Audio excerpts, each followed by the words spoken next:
right, we're sponsored today by YOINT. YOINT. Shout out to YOINT. Shout out YOINT. Keep us YOINT. Keep Come you by. feeling YOINT. So All YOINT. organic, all natural, sparkling tea. Welcome to WataWahineWorld. I'm Kaeli, I'm Samantha. and we're here today to talk with you guys a little bit on our podcast about ways to live more sustainably. Yep. We want intentional living to have an intentional world that makes behavioral changes for a sustainable lifestyle. Yep. And if you didn't know what sustainability means, it's making sure we meet the needs of today without compromising for future generations. So instead of just seeing what can better us for today, we're looking at the big picture. We're looking at the whole scope. That way we make sure we don't, have anything at risk for our children if we want them one day. Who knows in this world. Yeah. Like I always bring back to the location that we're in is Hawaii, and in Hawaii there used to be ali'is that roamed and ancestors, and I always like to tell people, think about either in history or your own ancestors and think about the lifestyle that they had and the mindset that they had. They never created something that was used once and then thrown away, because that wasn't the resources that they had, that wasn't the world that they lived in like we do in 2025. Instead, they use their natural resources to make something sustainable that is versatile in all kinds of modes of use. So take a coconut, you can use the shell for a bowl, you can eat the meat, you can drink the water.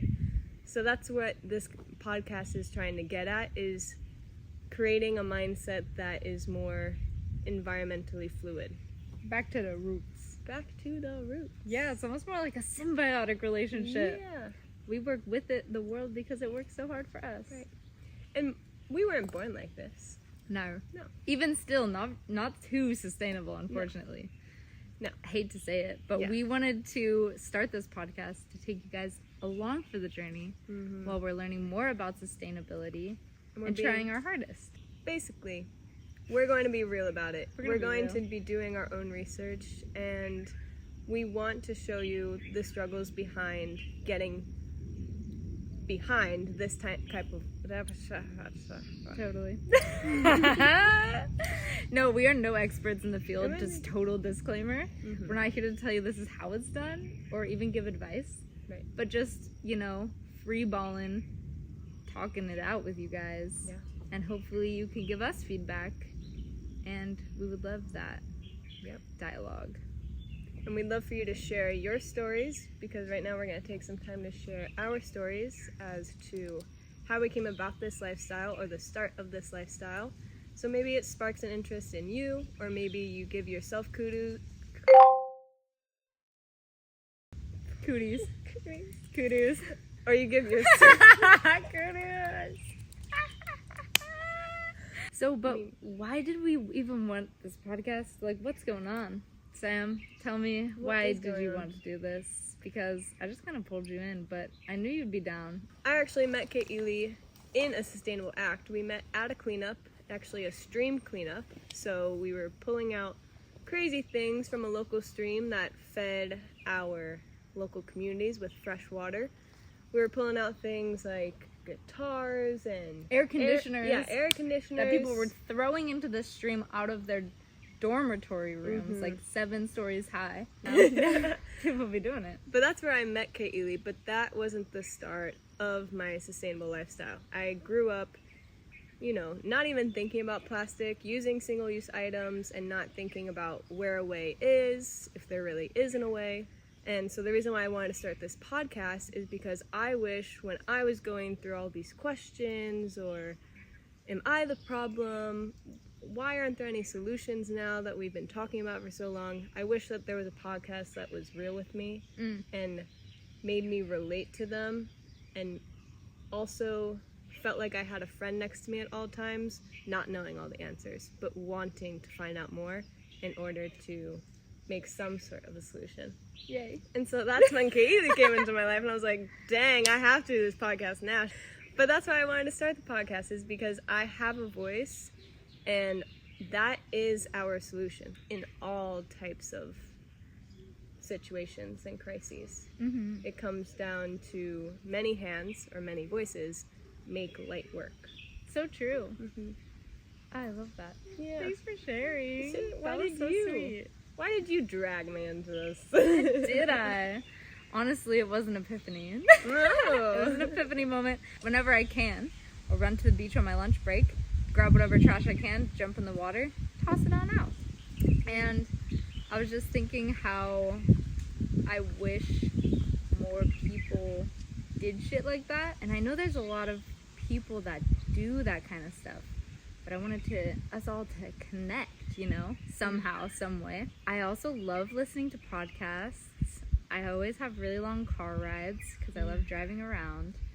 And I couldn't find one that I really related to. I found a couple on sustainability, but honestly, not too many.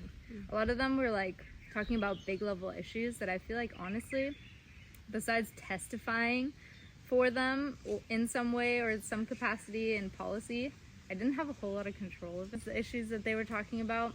And it was pretty much a male dominated thing, you know, as honestly most podcasts are. Not a whole lot of girls just hanging out, Not a you whole know? lot of wahine in this. Not a whole lot of wahine. And so I thought it'd be a great platform, you know, through the lens of sustainability, but really uplifting the stories and, you know, lessons that people are doing that is good. Because there's also so much negative news. Yeah. And it's like, I would love if there was a place where people could go and listen to news that was uplifting and kept them optimistic about the future and made them feel like there was similar people trying to do their part, you know, Right. at whatever capacity that is. Mm-hmm. I don't know. But yeah, that's kind of what I was hoping to do. So connect the stories and also connect the people with the goal of helping Mama Earth and directly Hawaii, because that's where we are. Mm-hmm. That was beautifully delivered. Thank you. Were speaking, as you were speaking, I was saying to myself, you have that podcast voice that I would put on in my car. Really? 2 hours, 3 hours, yeah, and just listen to you. I was Whether that really be nervous about my no. voice. I feel like it's Everyone hates spicy their all voice. over. Oh, thank you. Yeah. This is going to be like we're just friends sitting in a car together on a road trip. Yes. Yeah. That's exactly the vibe. Mm-hmm. It made me think of this quote by the chemist Marie Curie, who was really a famous radiologist, I think. Yep. Yeah. And she said that nothing in life is to be feared. It is only to be understood. Now is the time to understand more so that we may fear less. And I think that quote is so preeminent. Is that the right word? Mm-hmm. In today's culture, because a lot of people are scared. Democrats are scared of Republicans. Republicans are scared of Democrats. You know, all these different things that divide us. You know, there's all these different levels and layers in our society, and it can separate us and divide us quite easily. But if we, instead of having a fear mindset, have a curiosity mindset, then how can we understand that side better to gain understanding and perspective on these big issues? Right. That's gonna create a better world overall. I think we can definitely depict all the systems that are going on, all the civics, and actually teach people about proper civics, because I don't know about you, but in my high school or elementary school, I didn't really learn about civics, but it was more like a whitewash kind of, yeah, everything's great. More these are our structural. presidents. Yeah. I felt like it kind of taught us White House, legislators, Yeah. It was you more know, just like general civil servants. basics. It wasn't like, how can you make a difference? Mm-hmm. And I think we can also just see like what kind of world we're living in. Like, we have so many people in the world that go throughout their day and don't even say hello to their neighbors or whoever they come across. Some people don't even leave the house because of crippling anxiety. But when you sit out in nature, and that's why we'll probably try and do this podcast always outdoors, when you sit in nature and see that everything that we need is right underneath our feet or over our head, it just comes with making that connection with someone else to, I don't know where I'm going. I feel you so know? hard, dude. I could go on about this forever. I feel like all the time, why are humans so stupid? Like, God or the universe or whatever you want to call it provides everything we need. But because we are so afraid of everything by nature, we just have to do it our way. And so, yeah, taking time to be in nature and talk about things like this, I think that is certainly a part of what can help heal a lot of the uncomfort and fear and discouragement that's happening all the time. I also think we're focusing or giving light to the wrong types of things. Totally. Like, so many people that I've met can name car brands, celebrities, the relationships within celebrities, but they can't name me what this plant is or what type of tree that is. Definitely, When that just kind of bewilders me, because these people that we idolize are celebrities. They're just people like us, and they don't know what's happening. That's the funnest fact that I've ever met, is no one knows what is going on. No one knows. And we just So true. fake it to make it. But if we just look at everyone as a human, as a source that can help rejuvenate the earth, we start to set our priorities straight. I wouldn't necessarily say right, because we don't really know where to begin or necessarily how to properly begin. But as long as everyone's in the mindset that we need to care for something that's always providing for us, that's where a true beginning lies. True that. And I think we wanted to talk about today an easy way we can restructure it, a way that we've kind of been working really hard on, but in a way it sometimes doesn't feel like we've made a lot of progress, but then looking back we can say, oh shoot, where we compared to where we started this journey. And it's something that it seems small, but when you implement it with consistency, it makes a huge difference and can have sort of a ripple effect. So you want to go a little bit more into that? Like what kind of behavior change I've done? Or just like the concept of mindful shifts, what that means to you, and maybe some examples from your life. Like I kind of touched back on, I didn't always live a sustainable lifestyle, and I didn't think about where away was. But mindful shifting is more knowing the research or just the basic information that you get from your news sources or from talking story with people, and knowing that you can create a small impact just by feeding your own ego. And what I mean by that is, if you know about carbon emissions, you know they're bad. You know that, there's so much CO2 in the atmosphere that it's starting to make the world hotter. Everyone knows that. The world's getting hotter. It's a fact. Global warming is true. Climate change is real. But since you know that's a fact, and you do a little bit of research about little ways to change it, you'll start to feel better doing those little changes. If I know that my car running, staying idle while I'm parked, is releasing a lot of carbon emissions, making the world hotter, and I love, say, octopus in the ocean, I do. That's not a lie. They're so cute. But if I love the octopus so much, and that's my only connection to nature, knowing that my carbon emissions from my car is making the atmosphere hotter, which then makes the sea hotter, which is then making my octopus friends be like, what the heck, this is a hot tub, I'm not used to this. I'm going to want to turn my car engine off, and just by that simple motion, I'm starting to think outside of myself. I'm starting to be ecocentric instead of egocentric. But knowing that a small thing that doesn't even impact you greatly can greatly impact something else just makes you have a reason to keep on going. I love that. I don't know if that's necessarily... So do you, let's say, when you park your car, like your example, and you're like, oh shoot, I should turn off my engine. Do you think about that octopus? I always do. When I started young, what made me have a connection to nature is watching like this little octopus cartoon from Disney or whatever and falling deeply in love with it and then doing all my research, that since I became so connected to octopi, everything I did from there stemmed from my love for octopi. That's so interesting. That's a really profound thing, actually, because I feel like I had a similar realization the other day. Hey! Because we have a newbie alert! Listen to this confession. Confession time.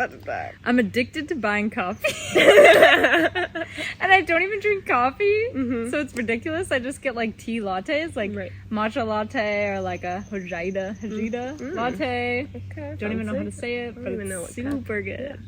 Go try it. And the other day, just because I've been doing like little solo beach cleanups and I really like try to reflect on the things that I look at, I'll take videos or whatever, and I'll be like, that's weird, I found like 14 fucking coffee cups. And then, so when I was driving to go get my little treat, and then I thought to myself, this is trash that's just gonna get in the ocean. It made me just say, I'm not doing that. Like, I don't feel morally like that, like I'm like my treat is worth that, which I think is it might be like also a bad thing because it's like a little bit of guilt for sure. But then the next day I brought my own cup. So that's a way you can kind of, you know, mitigate those areas where you want a sweet treat and you sometimes you deserve a sweet treat.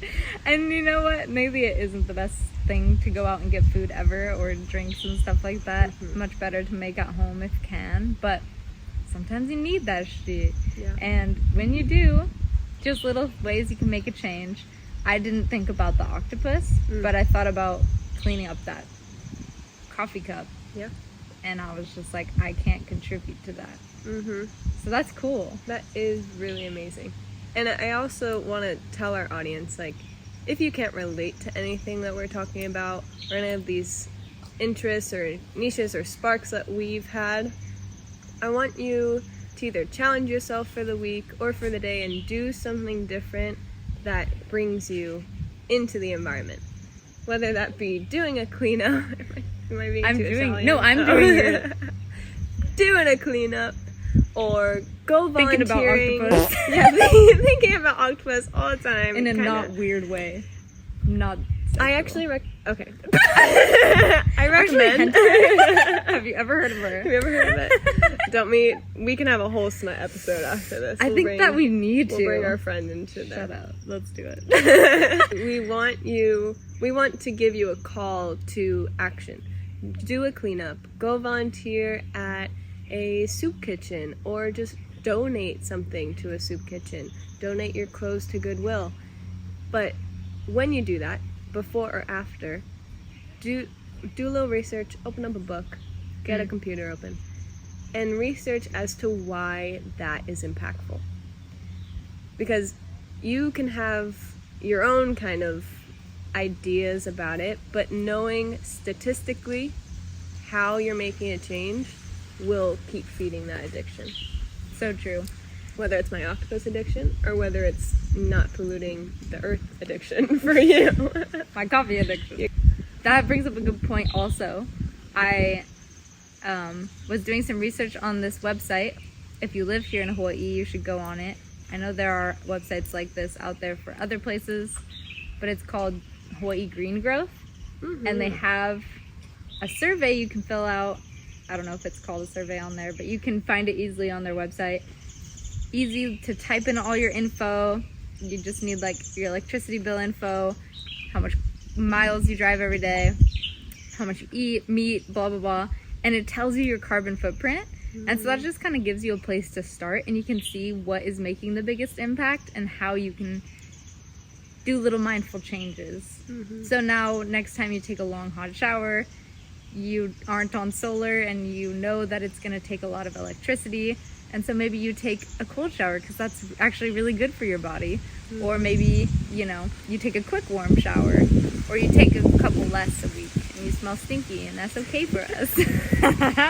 Some just don't get any cysts and There is. Don't get assist in Don't an get area that is assist. hard to wipe, okay? That's our best advice. But yes, hop on that website, Hawaii Green Growth. We will link it in the description. Yeah, we can link that for you guys as a resource. I think that's a good place for people to start with those little mindful shifts. For sure. And if you don't want to do that homework, instead go watch a cute movie on Netflix. Yeah. I'll link The Octopus Garden or what's that? Obama's movie. Obama's movie. Obama, Yeah. girl. This one loves Obama. But there was one that I do. I love Barack. Ooh, it's getting hot. I know. The audience that I'm thinking about in my head that I really want to hit, people that don't even think about stuff like this. Like, you know, they just go throughout their daily life and they don't even think about away. They don't even think about plastic or how it's made. We created a world where we're so disconnected. We're so attached to life than actually being involved in it. You know?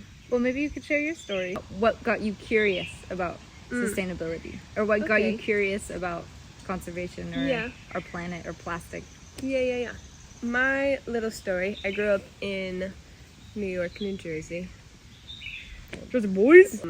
And I love my dogs. I've always had a dog growing up. And my dog would sit on the couch or the chair looking outside the window all day. And so one time on a snow day or whatever, I just wasn't in school and I just sat up next to my dog. And then he either was barking at a squirrel or whatever, but he started to move the couch and these little fibers started to come off. And you know, it didn't look like his dog hair, it didn't look like my hair, it didn't look like dust or anything like that. Was it pubes? It didn't. Not on that couch. Not on that one. Not curly You gotta enough. go to the basement. Oh. Basement? We've all been there. Come on. Okay. No? Did you have a basement? I didn't have a basement. Oh, is that East Growing Coast up. thing? Probably because you guys get a lot of storms. We do. Sorry, so go on. No, yeah. Let's tell people what a basement is. A basement is a room. I know what it is! Back to it. It was no one's hair, but it looked so small and so thin where I was like, wow, I can inhale that and I don't even know what it is. And so I did research. I was like, what could be polluting my hair? That's not dog hair, my hair, pubes, dust. And then it came to plastic. And I was like, what? That doesn't make sense. There's no way this could be plastic. Like, plastic is big pieces. And that's all it is. I didn't think about microplastic. And so I was like, how can there be plastic so small where I need the sun rays in order to see it? And then I started to think, wow, there's millions around me, and I'm breathing this air every day. My dog is breathing this air. And at this point, I was more concerned about my dog breathing it, where I was like, wow, there is plastic that can get so small to where you can't even see it. How does that happen? And that got me down. That got you down. Yeah. That got me down the rabbit hole. Oh, as into to, like, it. Yeah. As to how big plastic then gets break down to microplastic, which is then nanoplastic.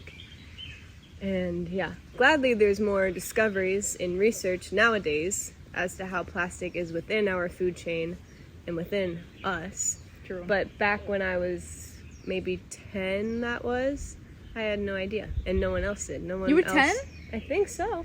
Wow. Yeah. You were such an insightful 10-year-old. That was when I got an email, so I was very... You got an email at 10 I years got old? an email at 10. You were a Club freaking Penguin. adult. You need an email to get on Club Penguin. Yeah. I don't even remember my first email, but No. that's a good story. Thank you. Thanks for sharing. So basically, you weren't aware of microplastics at all. You didn't know what those were. You thought my TV was plastic. My TV is plastic. What is this stuff floating around? It's not plastic. Yeah. But your Google search confirmed that indeed what you were seeing was not pubes, was not hair, was not dust. It was microplastics. And Potential. so that got you worried about your dogs. And that got you worried about everyone in general breathing in these harmful chemicals. Because Yeah. plastic is not supposed to be inside of us or any living animal. Yeah, as a 10-year-old, I was like, I wouldn't want to bite my TV. That's not edible. So that didn't completely convert you into sustainability, but it made you mindful. Made me very mindful. Did it make you resentful or judgmental of people who didn't care about sustainability? No, because I would say, like, since I was so young and there wasn't so much data about it all, I didn't know how it was getting in our air. I just knew it was there. I guess that's just how the world works. But why is there plastic in the air? Yeah. I wasn't resentful against anyone.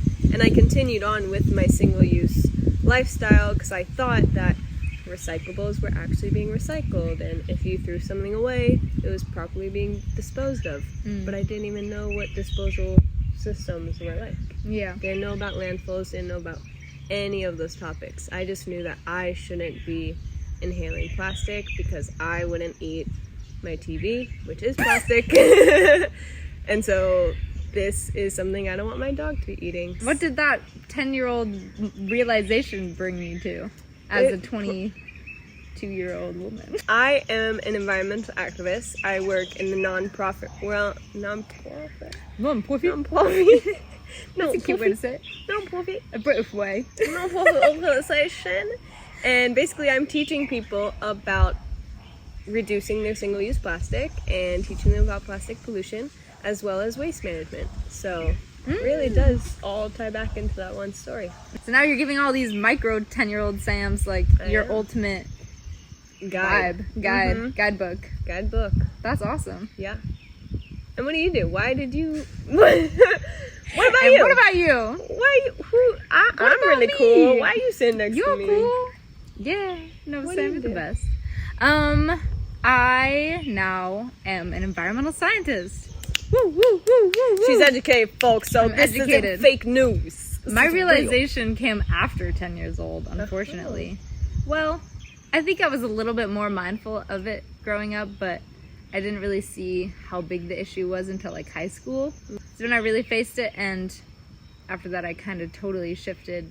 I thought I would be like a vet because I love animals, but then I was like, if I really love animals, I should be an environmentalist. Yeah. and so I did that. You became an environmentalist. An environmental scientist. An Scientist. environmental scientist. Specifically, taking toxins out of our land, soil, and air. Hey. Best we can. Hey. When paid. When paid. Unfortunately, conditional. Did you have anything that happened with you and an animal, or wait, I wanted to ask you, did you have any story where like, wow, this is affecting the animals that I love? This kind is of the like moment.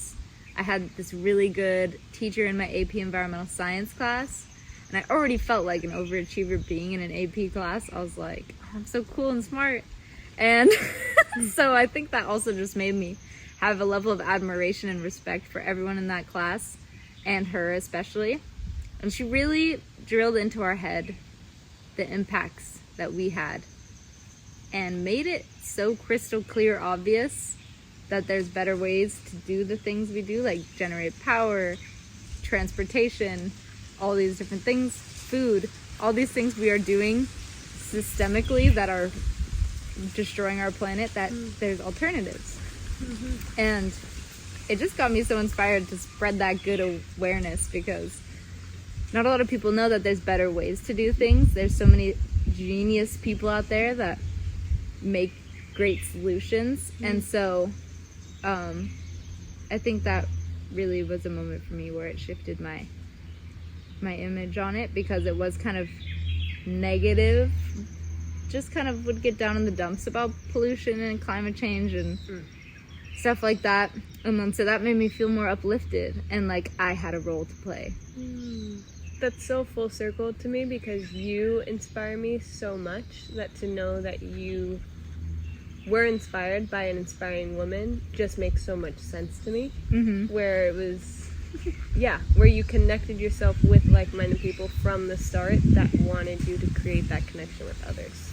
Oh, yeah. And that's what you did right here. Here we go. Making more connections with you. my gosh. Okay. Well, that was a great hectic episode. That was a lot of things. animals. We actually didn't plan on that much animal talk. I'm sending this If to my anything, dad. just confirm that you're listening. Yeah. Be like, hey, it's your dad. I watched this. Support you. Maybe Venmo me. Yeah, you $5. can give us a thumbs down. Just knowing that there's someone listening, that makes us feel great. That makes us feel great inside. It took a lot to get this together. Took a lot. You should see And it's our not even setup. together, unfortunately. But yeah, anything else you want to talk about? stay curious. Stay curious, stay learning. And thanks so much for listening, you guys. It means a lot if anyone's listening. Yeah. And again, would really love to hear from you. Would love to dab you up in person. Oh God. Anyways, that's about it. Please follow us. Thanks for getting through this episode, sticking through it, through the weird parts. See you next time. Bye. Wait, I love that. That was really good. I felt like. I hope that the audio's good because I really liked that. That was so good. That was really perfect timing That as well. showed all of us. I think so. I like how we got so weird because I like how we talked about pubes. that's and that was unscripted as it was at all.